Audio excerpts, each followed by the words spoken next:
আপনারা দেখছেন নিউজ আজকের স্বরূপনগর। তথ্যবিন্যাসে আমি সৈয়দ রেজওয়ানুল হাবিব আপনাদেরকে সাধুবাদ জানাই। শুরু হচ্ছে বসিরহাট পুলিশ জেলার উদ্যোগে স্বরূপনগর থানার ব্যবস্থাপনায় পথ নিরাপত্তা সপ্তাহ পালন। স্বরূপনগর ব্লকের ডাকবাংলা জনবহুল এলাকায়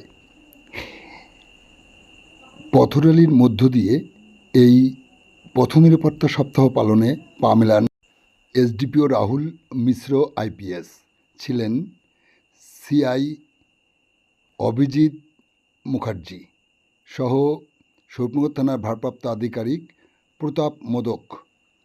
আপনারা দেখছেন সেই বিশেষ মুহূর্তে ধারণকৃত ভিডিও চিত্র।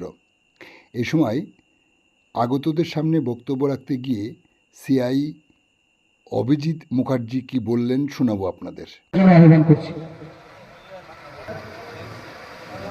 এটা একটা খুব ভালো উদ্যোগ, স্কুলের স্টুডেন্টদেরকে নিয়ে এরকম করে সেফ ড্রাইভ সেভ লাইভের প্রোগ্রাম করা।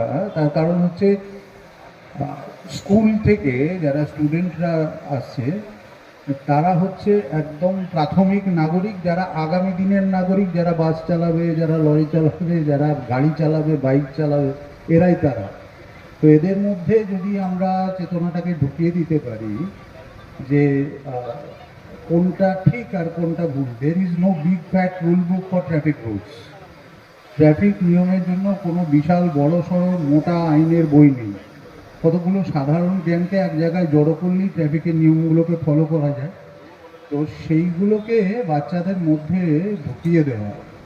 খুব অল্প সময় ধরে প্রাকৃতিক দুর্যোগ বৃষ্টি পড়ছে, যার জন্য বাচ্চাদেরকে আমরা বেশিক্ষণ রাখতে পারিনি। ওদেরকে যদি আমরা বলে দিতে পারি, ওদেরকে যদি আমরা বুঝিয়ে দিতে পারি কোনটা করা উচিত আর কোনটা করা উচিত নয়। সাধারণ মানুষকে বহুবার বলা হয়, যতক্ষণ পর্যন্ত একটা টেন্ডেন্সি দেখা যায় যে যতক্ষণ পর্যন্ত না বিপদ হচ্ছে ততক্ষণ পর্যন্ত কেউ কোনো কিছু শোনেন না। তো এই মঞ্চ থেকে সবার জন্য, যাদের কানে এই কথাগুলো পৌঁছচ্ছে তাদের সবার জন্য রিকোয়েস্ট, এটা আমার স্বনির্বন্ধ অনুরোধ যে হেলমেট পরে গাড়ি চালান। বাইক যখন চালাবেন বা গাড়ি যখন চালাবেন ফোনে কথা বলবেন না। তার কারণ ফোনে কথা বললে পরে আপনার মানসিকতা ডিস্টার্ব হবে, আপনি আপনার যে অ্যাটেনশন সেটা গাড়ির প্রতি এবং রাস্তার প্রতি দিতে পারবেন না। অত্যন্ত স্বাভাবিক কারণেই গাড়ি চালানোর সময় ফোনে কথা বলবেন না, ইয়ারফোন ব্যবহার করবেন না। এই জাতীয় ব্যাপারগুলোকে মেনে চলুন, রাস্তায় নিরাপদে গাড়ি চালান। একটা জিনিস মাথায় রাখুন, আপনি যখন রাস্তায় বেরিয়েছেন আপনার বাড়িতে আপনার জন্য কেউ অপেক্ষা করছে। আপনি যদি না ফেরেন বা আপনি যদি আহত হয়ে ফেরেন, তাদের যে অপূরণীয় ক্ষতি হবে তার দায়টাও আপনাকেই নিতে হবে। ধন্যবাদ।